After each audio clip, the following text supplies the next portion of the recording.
Welcome to another enlightening episode of The Truth About the Plant, the show that takes you on a journey through the world of psychoactive plants and alternative wellness, all while delivering the real, actionable insights you crave. I'm your host, Christina Dees. This is my equally talented co-host, Dr. Amanda Ryman. Dr. Ryman, you get to tell them why we're here. Well, we're here because when you go on the internet and try to find out information about substances like cannabis or mushrooms, a lot of times not only are you going to be hit with a ton of information, but some of it's going to contradict itself. So how are you supposed to know the truth? So we are here to give you science-backed, easy to understand, easy to access information to make sure that your relationship with psychoactive plants is the best that it possibly can be. So just think of us as your really cool aunties or your kick-ass granddaughter who's here to tell you the truth about the plant. Well, hello, green enthusiasts and serene seekers. Today's episode is like a gentle exhale in a world full of inhales. We are diving into the age-old question, does marijuana help with anxiety? So grab your comfiest cushion, roll with us, and let's find out if Mary Jane is the herbal remedy or just blowing smoke. So, does marijuana help with anxiety? Well, let's face it, we are living in some of the most anxious times, and people are seeking ways to reduce anxiety in their life, including myself. So, some are turning to cannabis. What do we know about the use of cannabis for anxiety? Well, Christina, you're absolutely right. In addition to things like taking anxiety medications and non-pharmaceutical practices like meditation, many people are looking to cannabis as a source of anxiety prevention, but also treatment. So according to the New Frontier Data Consumer Survey, 52% of cannabis consumers say that treating anxiety is one of the reasons why they use cannabis, and 14% say it is the primary reason why they use cannabis. And when you combine relieving anxiety with relaxation and stress reduction, 46% of cannabis consumers say one of these is their primary reason for using cannabis. For many people, cannabis produces a relaxing effect that can also serve as a distraction from anxiety and help people focus on being in the moment. I am not surprised to hear that anxiety is one of the top reasons that people use cannabis. My question is, can cannabis cause anxiety? For some it can. And this is largely connected to an individual's endocannabinoid system, as well as the types of products they are choosing. So when we talk to former cannabis consumers, people who used to use but no longer do, 37% say that they stopped using because they just didn't like the feeling of being high. So what might be enjoyable for some people could cause anxiety in others. Yeah, I've definitely heard that. I've heard people say, like, it just doesn't work for me. I just don't like how I feel. So you mentioned product choice to reduce anxiety with cannabis. Which products should people be looking for, and does that affect anxiety at all?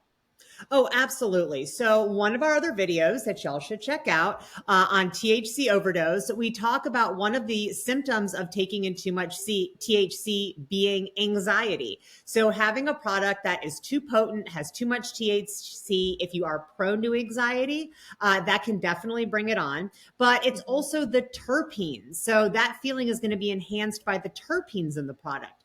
So if you are someone that is prone to anxiety and you want to use cannabis, or you're somebody that's looking to use cannabis to reduce your anxiety, we recommend looking for balanced products that have equal amounts of THC and CBD, as well as products that have terpenes that are relaxing, like myrcene and linalool, because other terpenes like terpinolene and limonene are stimulating and may bring on anxiety in some people, while terpenes like linalool, which is also found in lavender, is naturally relaxing.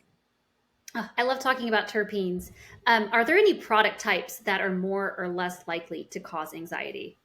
Oh, So, like absolutely. gummies versus, smoking flower. Tincture Yeah, versus tincture. smoking. So as Yeah. we discussed in our video on edibles, when THC is digested in an edible, it goes through the liver.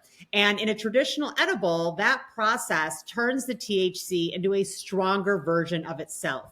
And so therefore, the effect of eating a traditional edible can feel a little bit more psychedelic than relaxing. And that can cause anxiety for some people, especially because the effect of that edible might last longer than people are comfortable with. So we talked about the dose response relationship with edibles. You're going to go up slower, but then you're going to stay at that high for a longer period of time. And for some folks, being high for that long can cause anxiety. Now, the good news is that nowadays we have fast acting or nano emulsified edibles and beverages. So in addition to feeling the effects more quickly than with traditional edibles, it also, in this type of edible, the THC does not go through the liver.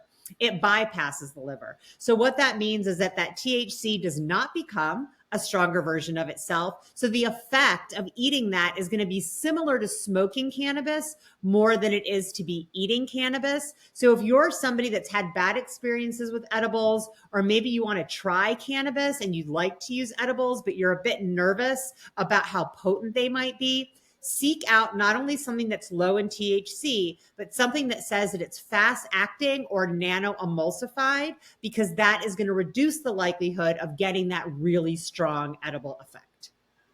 Okay, got it. So, fast acting edibles and products with balanced amounts of THC and relaxing terpenes. What should people do if they feel anxious after using cannabis? So, it happens to the best of us. And I will say that even if you're somebody that is a regular cannabis consumer, it is absolutely possible that it got you on a day when you were already feeling anxious, when you're in an environment that's already kind of making you feel a little uneasy, when you've got something else going on with your endocannabinoid system. So it just hits you differently. So it's possible for anybody to have an anxious reaction to cannabis. So we're not just talking about the newbies.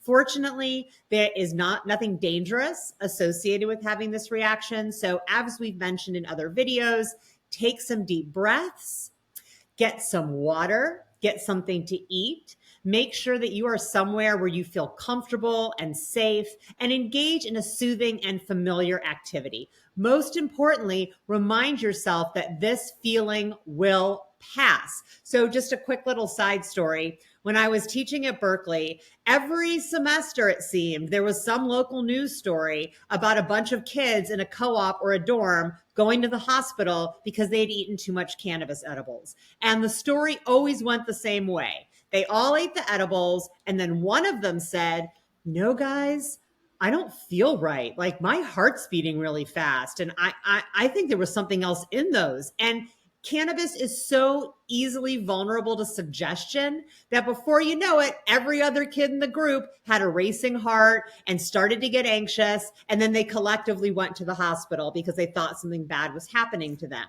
So really be aware of the impact of your surroundings, of your set and setting on the chance of cannabis making you feel anxious. So it's not dangerous. It will pass. And another important thing is to take note of the product you used that brought on that feeling. So there are some great apps out there where you can log what you're consuming. Tetragram is one that I really like. So you can say, I took 10 milligrams of this edible at this time. Not a good reaction. Did not like how it made me feel. And if you keep a record of that, then the next time you're shopping in the dispensary or someone offers you a product, you'll have more information about how that product made you feel in the past so that you can make better decisions moving forward. Yeah, because you definitely don't want to take a product that causes anxiety right before you go to sleep if you're looking for something to help you get some sleep. So we also have a good Absolutely. episode on sleep that you should check out. And as we put the brakes on today's plant-powered road trip, don't forget to detour through our flourishing YouTube garden. It's an ever-growing oasis of herbal wisdom, and it's tended to